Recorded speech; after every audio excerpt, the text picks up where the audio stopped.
Hello everyone, welcome back to my channel JSR's Universe. Let's start with today's video. అరే ఏంటి బాబా ఇది video open చేయగానే ఇలా కట్టుకుంటున్నారని అనుకుంటున్నారా? ఏం లేదండి, మా ఊర్లో ఉన్న శ్రీ పార్వతీదేవి సమేత శ్రీ విఠలింగేశ్వర స్వామి వారి కళ్యాణం జరుగుతుందన్నమాట.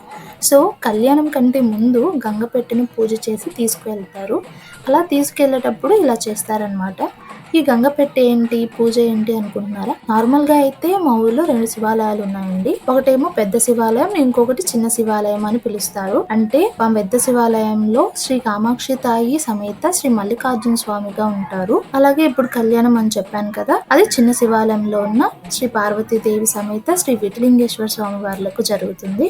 సో అలా కళ్యాణం కంటే ముందు ఇలా ఫస్ట్ గంగపెట్టెను చిన్న శివాలయం నుండి పెద్ద శివాలయం దగ్గరకు తెచ్చి పూజ చేసి మళ్ళీ చిన్న శివాలయంకి తీసుకువెళ్తారు. అలా వెళ్ళేటప్పుడు వీరతాళ్లతో కొట్టుకుంటూ వెళ్తారు. ఆ గంగపెట్టెలో గంగమ్మ తల్లి ఆయుధాలు అంటే ఖడ్గాలు, వీరతాళ్ళు అలా ఉంటాయన్నమాట. సో ఇలా గంగపెట్టెను తీసుకెళ్ళాక స్వామివారికి కళ్యాణం అనేది జరుగుతుంది.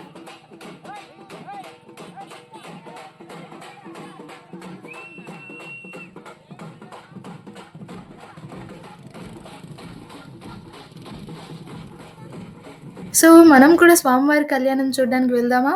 అయితే లేట్ ఎందుకు, మరి నాతో పాటు మీరు కూడా వచ్చి చూసేయండి. సో టెంపుల్కి వెళ్ళడానికి మనకి 2 సైడ్స్ ఉన్నాయన్నమాట. రైట్ సైడ్ నుంచి అయినా వెళ్ళొచ్చు, లేదా స్ట్రైట్గా అయినా వెళ్ళిపోవచ్చు.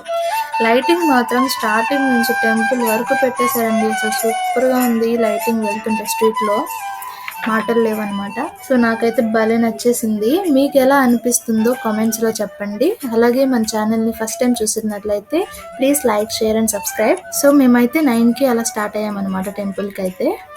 సో చాలా తక్కువ మంది ఉన్నారు స్ట్రీట్లో. ఆల్రెడీ కళ్యాణం కూడా స్టార్ట్ అయిపోయినట్టుంది, మంత్రాలు కూడా వినిపిస్తున్నాయి.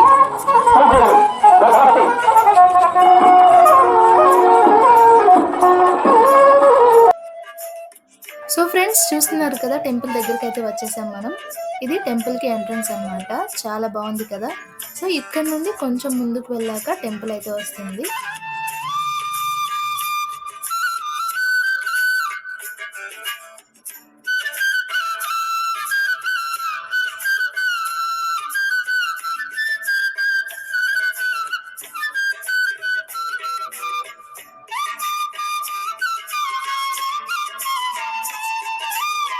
సో ఫైనల్గా టెంపుల్కి అయితే వచ్చేసాం ఫ్రెండ్స్. కళ్యాణం ఆల్రెడీ స్టార్ట్ అయిపోయింది. ఎంతమంది వచ్చారో చూడండి, అసలు కళ్యాణం చూడడానికి 2 కళ్ళు సరిపోవట్లేదు. చాలా పెద్ద మండపంకి అయితే కట్టించారు. మేము ఊర్లో ఉన్నా కూడా చాలా ఇయర్స్ అయిందనమాట ఇక్కడికి వచ్చి. ఎక్కువగా మేము పెద్ద శివాలయంకి వెళ్తాం అనమాట, ఎందుకంటే మాకు చాలా దగ్గర శివాలయంకి. కానీ చిన్న శివాలయానికి వచ్చి మాత్రం చాలా ఇయర్స్ అవుతుంది. టెంపుల్ని చాలా బాగా డెవలప్ చేశారు. అలాగే మా ఊరు చిన్న శివాలయం ఎలా ఉందో చూపిస్తాను మీకు ఈ వీడియోలో. సో కళ్యాణం కంప్లీట్ అయ్యాక టెంపుల్ లోపలికి కూడా వెళ్దాము. అసలు ఇక్కడ నాకు బాగా నచ్చింది ఏంటంటే మెయింటెనెన్స్ చాలా బాగా చేశారనమాట. నార్మల్గా అయితే టెంపుల్ అంటేనే చాలా రద్దీగా అని ఫిక్స్ అయిపోతాం కదా మనం. సో అలా ఏం లేకుండా, ఎవరికి ఇబ్బంది లేకుండా స్వామివారిని అలాగే అమ్మవారిని దర్శించుకోవచ్చు. చాలా అంటే చాలా బాగా చేశారు అన్నీ కూడా. స్టార్టింగ్ లైటింగ్ నుంచి పూల అలంకరణ కానీ అలా ఎండింగ్ ప్రసాదాల వరకు కూడా చాలా బాగా చేశారు. అద్భుతంగా చేశారు.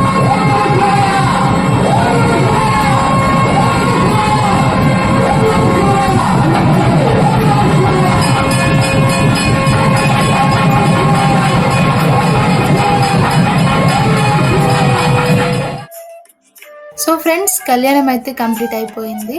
సో ఇప్పుడైతే మనం టెంపుల్లోకి వెళ్ళి స్వామివారిని అమ్మవారిని దర్శించుకున్నాము. సో అలాగే టెంపుల్ మొత్తం మీకు చూపిస్తానని చెప్పాను కదా. సో ఇప్పుడైతే చూసేద్దాం.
చంపకారణ్య భవతికారణ్య దేవతారుకారణ్య పుణ్యారణ్య సదామంజ సత్యన్య దక్షిణామూర్తి విరాజ.